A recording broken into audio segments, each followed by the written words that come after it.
আকাশবাণী খবর পড়ছে সৃজিত মুখোপাধ্যায়। প্রথমেই বিশেষ বিশেষ খবর। প্রধানমন্ত্রী নরেন্দ্র মোদী বিকশিত ভারতের স্বপ্ন পূরণে দেশের নাগরিকদের ঐক্যবদ্ধ হওয়ার আহ্বান জানিয়েছেন। সারা দেশ জুড়ে যথাযথ মর্যাদার সঙ্গে পালিত হচ্ছে দেশের প্রাক্তন উপপ্রধানমন্ত্রী ও স্বরাষ্ট্রমন্ত্রী সর্দার বল্লভভাই প্যাটেলের সার্ধশত জন্মবার্ষিকী শ্রদ্ধা নিবেদন করেছেন রাষ্ট্রপতি, উপরাষ্ট্রপতি, পশ্চিমবঙ্গের রাজ্যপাল সহ অন্যান্যরা। জাতীয় একতা দিবস উপলক্ষে দিল্লির ধ্যানচাঁদ জাতীয় স্টেডিয়াম থেকে একতা দৌড় বা রান ফর ইউনিটির সূচনা করেছেন স্বরাষ্ট্রমন্ত্রী অমিত শাহ। বিহার বিধানসভা নির্বাচনের জন্য আজ ইস্তেহার প্রকাশ করেছে এনডিএ।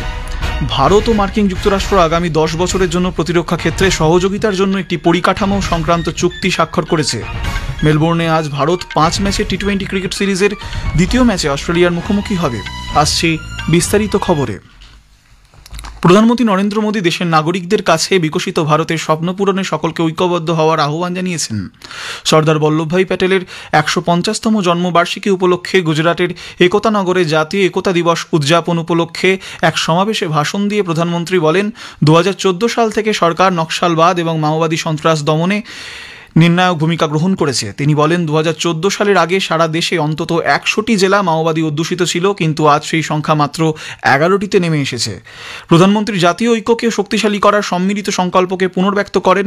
তিনি জোর দিয়ে বলেন, প্রতিটি নাগরিককে জাতির কাঠামোকে দুর্বল করে এমন কোনো চিন্তাভাবনা বা পদক্ষেপকে প্রত্যাখ্যান করতে হবে।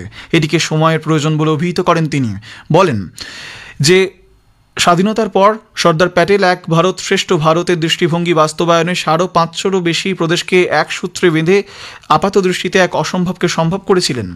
आज मैं सरदार पटेल के सानिध्य में एकता नगर की इस धरती से पूरे देश को भरोसा दिलाता हूं, जब तक देश नक्सलवाद, माओवाद, उस आतंक से पूरी तरह मुक्त नहीं हो जाता, हम रुकने वाले नहीं हैं, चैन से बैठने वाले नहीं हैं। ভারতের সমৃদ্ধ আধ্যাত্মিক ও সাংস্কৃতিক ঐতিহ্যের কথা তুলে ধরে শ্রী মোদী বলেন, দ্বাদশ জ্যোতির্লিঙ্গ, শক্তিপীঠ এবং চারধাম জাতির প্রাণ শক্তির প্রতীক, যা বিভিন্ন অঞ্চল এবং ধর্মের মানুষকে আবদ্ধ করে। তিনি দেশের ভাষাগত বৈচিত্র্যের প্রশংসা করে এটিকে দেশের অন্যতম বৃহৎ শক্তি বলে অভিহিত করেন। ভাষাগুলিকে ঐক্যের প্রতীক হিসেবে চিহ্নিত করে প্রধানমন্ত্রী সব ভারতীয় ভাষার প্রচার এবং সংরক্ষণের জন্য সরকারের প্রতিশ্রুতি পুনর্ব্যক্ত করেন। এদিন অপারেশন সিন্দুরে ভারতের সাফল্যের কথাও তুলে ধরেন তিনি। ऑपरेशन सिंदूर में पूरी दुनिया ने देखा है, आज अगर कोई भारत पर आंख उठाता है तो भारत घर में घुसकर मारता है। भारत का जवाब पहले से बड़ा होता है। ये लौह पुरुष सरदार पटेल का भारत है। ये अपनी सुरक्षा और सम्मान से कभी भी समझौता नहीं करता है। প্রধানমন্ত্রী পক্ষপাতহীনভাবে দেশের উন্নয়ন এবং দারিদ্র্য দূরীকরণে সরকারের সাফল্যের কথা তুলে ধরে বলেন, গত দশকে দেশের 25 কোটি মানুষ দারিদ্র্য থেকে মুক্তি পেয়েছে। তিনি দেশের নাগরিকদের জাতীয় চেতনায় উদ্বুদ্ধ হতে স্বচ্ছ শাসন ব্যবস্থা, পরিকাঠামোগত সম্প্রসারণ এবং দুর্নীতি দমনের জন্য গৃহীত নীতিগুলিকে কৃতিত্ব দেন। শ্রী মোদী একতাকে জাতির শক্তির মন্ত্রে পরিণত করে এবং সর্দার প্যাটেলের দৃষ্টিভঙ্গি স্মরণ করে শক্তিশালী, উন্নত এবং অখণ্ড ভারত গঠনে একযোগে কাজ করার আহ্বান জানান। এর আগে প্রধানমন্ত্রী স্ট্যাচু অফ ইউনিটিতে পুষ্পস্তবক অর্পণের মাধ্যমে সর্দার প্যাটেলের উদ্দেশ্যে শ্রদ্ধা নিবেদন করেন। এই উপলক্ষে একতা দিবসের শপথ গ্রহণ করান প্রধানমন্ত্রী এরপর একতা দিবসের বর্ণাঢ্য ঐক্য কুচকাওয়াজ প্রত্যক্ষ করেন। কুচকাওয়াজে বিএসএফ, সিআরপিএফ এবং বিভিন্ন রাজ্য পুলিশ বাহিনীর সদস্যরা অংশ নেন। এবছর প্রজাতন্ত্র দিবসের আদলে আয়োজিত রাষ্ট্রীয় একতা কুচকাওয়াজ এক ভারত শ্রেষ্ঠ ভারতের বার্তাকেই প্রতিফলিত করছে।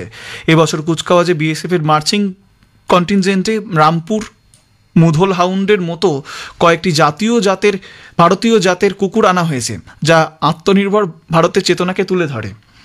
বৈচিত্র্যের মধ্যে ঐক্যের ভাবনাকে তুলে ধরতে তিনি রাজ্য সহ এনএসজি, এনডিআরএফের মতো কেন্দ্রীয় সংস্থাগুলি 10টি বিশেষ ট্যাবলো প্রদর্শন করছে। কুচকাওয়াজের পর প্রধানমন্ত্রী শাসন ব্যবস্থার পুনর্গঠন সংক্রান্ত আরম্ভের 7ম দফার সমাপ্তি অনুষ্ঠানে 100তম ফাউন্ডেশন কোর্সের অফিসার ট্রেনিদের সঙ্গে মতবিনিময় করেন। নানা অনুষ্ঠানের মধ্য দিয়ে আজ সর্দার বল্লভভাই প্যাটেলের 151তম জন্মদিনটি দেশ জুড়ে একতা দিবস হিসেবে পালিত হচ্ছে। দেশকে পরাধীনতার হাত থেকে মুক্ত করতে স্বাধীনতা আন্দোলনে ঝাঁপিয়ে পড়েছিলেন সর্দার প্যাটেল। ভারতের লৌহ মানব আখ্যা দেওয়া হয়েছিল তাকে। একতা দিবসে প্রধানমন্ত্রী নরেন্দ্র মোদী গুজরাটের কেভারিয়া অঞ্চল থেকে মূল অনুষ্ঠানে নেতৃত্ব দিচ্ছেন। रेडियो आजकल की जिंदगी में कौम के लिए एक आवश्यक वस्तु हो गई है। उससे बहुत फायदा पहुंचता है लोगों को और भारत की एकता में भी उसका काफी हिस्सा हो जाता है। इसलिए हम मध्य प्रांत के लोगों को हिंदुस्तान की सरकार की तरफ से आग्रह पूर्वक विनती करते हैं कि हर जगह पर जहाँ तक हो सके रेडियो लगाया जाए और देहात के लोगों को फायदा पहुंचे, इसलिए आम जनता में रेडियो सुनने की अनुकूलता की जाए। দিল্লির প্যাটেল চকে সর্দার বল্লভভাই প্যাটেলের মূর্তিতে পুষ্পার্ঘ্য অর্পণ করে শ্রদ্ধা নিবেদন করেছেন রাষ্ট্রপতি দ্রৌপদী মুর্মু। সর্দার প্যাটেলের ১৫০তম জন্মবার্ষিকী উপলক্ষে এবং জাতীয় একতা দিবসে তিনি দেশবাসীকে আন্তরিক শুভেচ্ছা জানান। রাষ্ট্রপতি মুর্মু বলেন, সর্দার প্যাটেল ছিলেন এক মহান দেশপ্রেমিক, দূরদর্শী নেতা এবং জাতি গঠনের অন্যতম স্থপতি। উপরাষ্ট্রপতি সিপি রাধাকৃষ্ণন লৌহ পুরুষ সর্দার প্যাটেলকে শ্রদ্ধা নিবেদন করেছেন। সামাজিক মাধ্যমে এক পোস্টে তিনি বলেন, সর্দার প্যাটেলের অটল সংকল্প ও দূরদর্শিতা একটি বৈচিত্র্যময় জাতিকে ঐক্যবদ্ধ গণতান্ত্রিক রাষ্ট্রে পরিণত করেছিল। সর্দার বল্লভভাই প্যাটেলের জন্মবার্ষিকী জাতীয় একতা দিবস উপলক্ষে দিল্লির মেজর ধ্যানচাঁদ জাতীয় স্টেডিয়াম থেকে একতা দৌড়ের সূচনা করেছেন স্বরাষ্ট্রমন্ত্রী অমিত শাহ। তিনি বলেন, স্বাধীনতার পর দেশকে ঐক্যবদ্ধ করতে, আজকের ভারত গঠন করতে সর্দার প্যাটেলের অবদান অপরিসীম। ভারতের স্বাধীনতার পর ব্রিটিশরা ৫৬২টি রাজন্য শাসিত প্রদেশে বিভক্ত দেশ ছেড়ে যাওয়ার সিদ্ধান্ত নেয়। তবে খুব অল্প সময়ের মধ্যেই সর্দার প্যাটেল ওই ৫৬২টি প্রদেশকে ভারতের সঙ্গে যুক্ত করার বিশাল কাজ সম্পন্ন করেছিলেন। প্রধানমন্ত্রী নরেন্দ্র মোদী আজ বিকেলে দিল্লির রোহিণীতে ইন্টারন্যাশনাল আর্যান সামিট বা আর্য শীর্ষ সম্মেলন ২০২৫-এ অংশগ্রহণ করবেন। মহর্ষি দয়ানন্দ সরস্বতীর ২০০তম জন্মবার্ষিকী এবং আর্য সমাজের ১৫০তম পূর্তি উপলক্ষে আয়োজিত জ্ঞানজ্যোতি উৎসবের এই অনুষ্ঠানে বক্তব্য রাখবেন শ্রী মোদী। প্রাক্তন প্রধানমন্ত্রী ইন্দিরা গান্ধীর ৪২তম প্রয়াণ দিবস উপলক্ষে আজ দেশজুড়ে নানান অনুষ্ঠানের মধ্য দিয়ে তাঁর প্রতি শ্রদ্ধা নিবেদন করা হচ্ছে। কংগ্রেসের তরফ থেকে দিনটি আত্মবলিদান দিবস হিসেবে পালিত হয়। ১৯৮৪ সালের আজকের দিনে নতুন দিল্লিতে দেহরক্ষীর গুলিতে প্রাণ হারান ইন্দিরা গান্ধী। খবর শুনছেন আকাশবাণী থেকে। আমাদের সংবাদ শোনা যাবে ইউটিউব চ্যানেল আকাশবাণী সংবাদ বাংলা, ফেসবুক ও ইনস্টাগ্রাম আকাশবাণী সংবাদ কলকাতা এবং এক্স হ্যান্ডেল AIN নিউজ কলকাতাতে। বিহারে বিজেপি জেডিইউ নেতৃত্বাধীন এনডিএ জোট আজ তাদের নির্বাচনী ইস্তেহার সংকল্পপত্র প্রকাশ করেছে। এবারের বিধানসভা নির্বাচনে জিতলে বিহারবাসীর জন্য একাধিক প্রতিশ্রুতির কথা বলা হয়েছে এনডিএর ইস্তেহারে। আগামী ৫ বছরে ১ কোটি সরকারি চাকরি ও কর্মসংস্থানের প্রতিশ্রুতি দেওয়া হয়েছে। আর্থিক উন্নয়নের মাধ্যমে বিহারের ১ কোটি মহিলাকে লাখপতি দিদি করার ঘোষণাও করেছে এনডিএ জোট। কর্মসংস্থান, স্কিল ডেভেলপমেন্ট, যুব সম্প্রদায়, কৃষক, দলিত ও মহিলাদের উন্নয়ন কথা ইস্তেহারে বলা হয়েছে। বিহারে ফের ক্ষমতায় ফিরলে বিনামূল্যে রেশন, ১২৫ ইউনিট পর্যন্ত বিনামূল্যে বিদ্যুৎ, ৫ লক্ষ টাকা পর্যন্ত স্বাস্থ্য বিমার প্রতিশ্রুতি দিয়েছে এনডিএ। গরিবদের জন্য ৫০ লক্ষ নতুন পাকা বাড়ি গড়ে দেওয়ার কথাও বলা হয়েছে ইস্তেহারে। কৃষক সম্মান নিধি প্রকল্পের আওতায় কৃষকদের বার্ষিক সহায়তার পরিমাণ ৬,০০০ টাকা থেকে বাড়িয়ে ৯,০০০ টাকা করা হবে বলেও এনডিএ শিবির জানিয়েছে। বিভিন্ন রাজ্য, কেন্দ্রশাসিত অঞ্চল, কেন্দ্রীয় সশস্ত্র পুলিশ বাহিনী, কেন্দ্রীয় পুলিশ সংস্থার ১,৬৪৬ জন কর্মীকে কেন্দ্রীয় গৃহমন্ত্রীর প্রত্যক্ষতা পদক প্রদান করা হয়েছে। স্বরাষ্ট্রমন্ত্রক এক বিবৃতিতে জানিয়েছে, এই ৪টি ক্ষেত্রে সংশ্লিষ্ট আধিকারিকদের কর্মক্ষেত্রে দক্ষতা স্বীকৃতি এবং উচ্চ পেশাদারিত্বের মান বৃদ্ধির জন্য এই পদক প্রদান করা হয়। প্রতি বছর ৩১শে অক্টোবর সর্দার বল্লভভাই প্যাটেলের জন্মবার্ষিকী উপলক্ষে এই পদক প্রদান করা হয়। ভারত ও মার্কিন যুক্তরাষ্ট্র আগামী ১০ বছরের জন্য প্রতিরক্ষা ক্ষেত্রে দ্বিপাক্ষিক সহযোগিতার জন্য একটি পরিকাঠামো সংক্রান্ত চুক্তি স্বাক্ষর করেছে। একটি সোশ্যাল মিডিয়া পোস্টে প্রতিরক্ষামন্ত্রী রাজনাথ সিং বলেছেন, তিনি মালয়েশিয়ার কুয়ালালামপুরে মার্কিন যুক্তরাষ্ট্রের সেক্রেটারি অফ ওয়ার পিট হেগসেথের সঙ্গে বৈঠকে এই চুক্তি স্বাক্ষর করেছেন, যা উভয় দেশের শক্তিশালী প্রতিরক্ষা অংশীদারিত্বের ক্ষেত্রে একটি নতুন যুগের সূচনা করবে। প্রতিরক্ষামন্ত্রী বলেছেন, ভারত প্রশান্ত মহাসাগরীয় অঞ্চলের শান্তি ও সুরক্ষা নিশ্চিত করার লক্ষ্যে এই চুক্তি অত্যন্ত গুরুত্বপূর্ণ। মেলবোর্নে আজ ভারত ৫ ম্যাচে টি-20 ক্রিকেট সিরিজের দ্বিতীয় ম্যাচে অস্ট্রেলিয়ার মুখোমুখি হবে। খেলা শুরু হবে ভারতীয় সময় দুপুর ১:৩০। গতকাল ক্যানবেরায় সিরিজের প্রথম ম্যাচটি বৃষ্টির কারণে পরিত্যক্ত ঘোষণা করা হয়। মোহনবাগান সুপার জায়ান্টস ও ইস্টবেঙ্গল আজ সুপার কাপ ফুটবলের গুরুত্বপূর্ণ ম্যাচে মুখোমুখি হবে। গোয়ার ফাতোরদা স্টেডিয়ামে খেলা শুরু হবে সন্ধ্যা 7:30টায়। শেষ করার আগে বিশেষ খবরের কিছু অংশ। প্রধানমন্ত্রী নরেন্দ্র মোদী বিকশিত ভারতের স্বপ্ন পূরণে দেশের নাগরিকদের ঐক্যবদ্ধ হওয়ার আহ্বান জানিয়েছেন। সারা দেশ জুড়ে যথাযথ মর্যাদার সঙ্গে পালিত হচ্ছে দেশের প্রাক্তন উপপ্রধানমন্ত্রী ও স্বরাষ্ট্রমন্ত্রী সর্দার বল্লভভাই প্যাটেলের ১৫০ জন্মবার্ষিকী। জাতীয় একতা দিবস উপলক্ষে দিল্লির ধ্যানচাঁদ জাতীয় স্টেডিয়াম থেকে একতা দৌড় বা রান ফর ইউনিটির সূচনা করেছেন স্বরাষ্ট্রমন্ত্রী অমিত শাহ।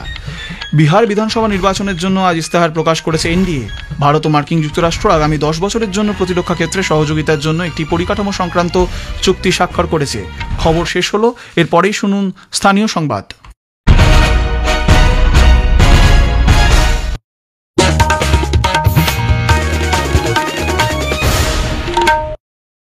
আকাশবাণী কলকাতা।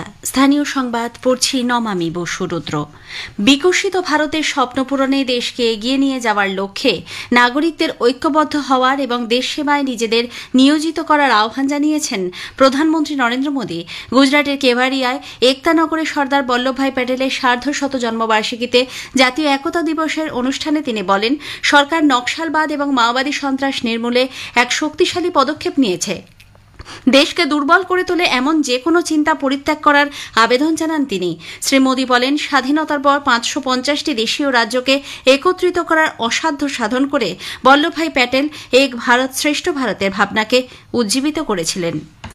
देश भर में हो रही एकता दौड़, रन फॉर यूनिटी, कोटि कोटि भारतीयों का उत्साह हम नए भारत की संकल्प शक्ति को साक्षात महसूस कर रहे हैं। अभी यहाँ जो कार्यक्रम हुए, जो अद्भुत प्रस्तुति हुई, उनमें भी अतीत की परंपरा थी, वर्तमान का श्रम और शौर्य था और भविष्य की सिद्धि की झलक भी थी।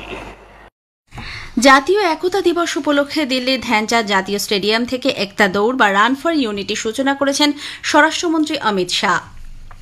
রাজ্যপাল ড সিবি আনন্দ বোস আজ সর্দার বল্লভভাই প্যাটেলের সার্ধশত জন্মবার্ষিকীতে তাঁর প্রতি বিনম্র শ্রদ্ধা নিবেদন করেছেন। এক বার্তায় রাজ্যপাল বলেন, ভারতের ঐক্য, অখণ্ডতা ও বৈচিত্র্যের মধ্যে একতা রক্ষার বার্তা বহনকারী বল্লভভাই প্যাটেলের স্মৃতিতে শ্রদ্ধা জানাতে আজ জাতীয় একতা দিবস পালিত হচ্ছে। লৌহ মানবের প্রতি শ্রদ্ধার নিদর্শন হিসেবে তিনি একতা অ্যাওয়ার্ড অব এক্সেলেন্সের প্রবর্তন করেছেন বলেও রাজ্যপাল জানান। দিনটি উপলক্ষে সর্দার প্যাটেলের প্রতি শ্রদ্ধা জানিয়েছেন মুখ্যমন্ত্রী মমতা ব্যানার্জিও। লৌহমানব সর্দার বল্লভভাই প্যাটেলের জন্মদিন উপলক্ষে সারা দেশের সঙ্গে এ রাজ্যেও আজ বিজেপির পক্ষ থেকে রান ফর ইউনিটির আয়োজন করা হয়। কলকাতায় দলের সদর কার্যালয় থেকে রাজ্য সভাপতি শ্রমিক ভট্টাচার্য একতা দৌড়ের সূচনা করেন। অন্যদিকে কাঁথিতে এই উপলক্ষে রান ফর ইউনিটি কর্মসূচিতে অংশ নেন বিরোধী দলনেতা শুভেন্দু অধিকারী। প্রদেশ কংগ্রেসের পক্ষ থেকেও সর্দার প্যাটেলের প্রতি গভীর শ্রদ্ধা নিবেদন করা হয়েছে। বিভিন্ন জেলা থেকে জাতীয় একতা দিবস পালন এবং রান ফর ইউনিটি অনুষ্ঠানের খবর মিলেছে। উচ্চ মাধ্যমিকের তৃতীয় সেমিস্টারের ফল আজ প্রকাশিত হয়েছে। উচ্চ মাধ্যমিক শিক্ষা সংসদের সভাপতি চিরঞ্জীব ভট্টাচার্য আজ এক সাংবাদিক বৈঠকে জানিয়েছেন, পরীক্ষার 39 দিনের মাথায় এই ফল প্রকাশ করা হল। সেপ্টেম্বর মাসে 8 থেকে 22 তারিখ পর্যন্ত এই পরীক্ষা নেওয়া হয়। মোট পরীক্ষার্থীর সংখ্যা 6,60,343 জন। পাশের হার 93.72%। 2011 সালের পর থেকে এই হার সর্বোচ্চ বলে তিনি জানান। জেলার নিরিখে দক্ষিণ 24 পরগনা রয়েছে শীর্ষে, সেখানে পাশের হার 96.59%। দ্বিতীয় ও তৃতীয় স্থানে রয়েছে যথাক্রমে নদিয়া ও হাওড়া। প্রথম 10-এর মেধা তালিকায় রয়েছেন 69 জন। যুগ্মভাবে প্রথম হয়েছেন 2 জন, প্রীতম বল্লভ ও আদিত্য নারায়ণ জানা। দুজনেই পুরুলিয়া রামকৃষ্ণ মিশন বিদ্যাপীঠের ছাত্র। শতাংশের নিরিখে এরা পেয়েছেন 98.97%। দ্বিতীয় স্থানে রয়েছেন 10 জন। ফার্স্ট র্যাঙ্ক দুজন আছে। নাম্বার 1 ফার্স্ট র্যাঙ্ক হচ্ছে 98.97% পেয়েছে প্রীতম বল্লভ, রামকৃষ্ণ মিশন বিদ্যাপীঠ পুরুলিয়া, এবং আদিত্য নারায়ণ জানা, সেও আরকে মিশন পুরুলিয়া, মানে র্যাঙ্ক 2। র্যাঙ্ক 2-তে রয়েছে টোটাল 10 জন। এবার র্যাঙ্ক 3 মাত্র একজন রয়েছে, 98.92, সেটা হচ্ছে সোহম ভৌমিক, আরকে মিশন নরেন্দ্র। দুপুর 2টো থেকে অনলাইনের রেজাল্ট জানতে পারবেন পরীক্ষার্থীরা। আদালতের নজরদারিতে এসআইআর প্রক্রিয়ার আবেদন করে কলকাতা হাইকোর্টে মামলা দায়ের হয়েছে। আবেদনকারীর দাবি, এসআইআর এর কি প্রয়োজন রয়েছে তা বিস্তারিতভাবে আদালতের কাছে জানানো হোক। ভারতের নির্বাচন কমিশন এই তথ্য দেওয়ার পাশাপাশি 2002-এর ভোটার তালিকা যাতে সম্পূর্ণভাবে প্রকাশ করে সেই আবেদনও জানানো হয়েছে। ভারপ্রাপ্ত প্রধান বিচারপতি সুজয় পাল ও বিচারপতি স্মিতা দাসদের ডিভিশন বেঞ্চ মামলা দায়েরের অনুমতি দিয়েছেন। আগামী সপ্তাহে এর শুনানি হতে পারে। চলতি বছরে রাজ্য সরকার ডেঙ্গু দমনে 750 কোটি টাকা খরচ করেছে। এক্সহ্যান্ডেলের এক বার্তায় স্বাস্থ্য দপ্তরের তরফে এই খবর জানানো হয়েছে। তারা জানিয়েছে, ডেঙ্গি মোকাবিলায় সবশুদ্ধ প্রায় 1 লক্ষ স্বাস্থ্যকর্মী নিয়োজিত রয়েছেন। 400-র বেশি সরকারি কেন্দ্রে নিখরচায় ডেঙ্গু পরীক্ষা এবং চিকিৎসা হচ্ছে। পুলিশের কাজে গতি ও স্বচ্ছতা এবং প্রযুক্তি নির্ভর দক্ষতা বাড়াতে রাজ্য পুলিশ কৃত্রিম বুদ্ধিমত্তা বা আর্টিফিশিয়াল ইন্টেলিজেন্স সেল গঠন করছে। রাজ্য পুলিশের মহানির্দেশক রাজীব কুমার এই মর্মে নির্দেশিকা জারি করেছেন। তাতে বলা হয়েছে, এই এআই সেলের প্রধান হিসেবে থাকবেন একজন অতিরিক্ত মহানির্দেশক পদমর্যাদার আধিকারিক। তার অধীনেই কাজ করবে গোটা সেল। মোহনবাগান সুপার জায়ান্টস ও ইস্টবেঙ্গল আজ সুপার কাপ ফুটবলের গুরুত্বপূর্ণ ম্যাচে মুখোমুখি হবে। গোয়ার ফতোরদা স্টেডিয়ামে খেলা শুরু হবে সন্ধে 7:30টায়। মোহনবাগান ও ইস্টবেঙ্গল দুটি দলই 2 ম্যাচে 4 পয়েন্ট করে সংগ্রহ করেছে, তবে গোল পার্থক্যে এগিয়ে আছে ইস্টবেঙ্গল। স্থানীয় সংবাদ শেষ হল।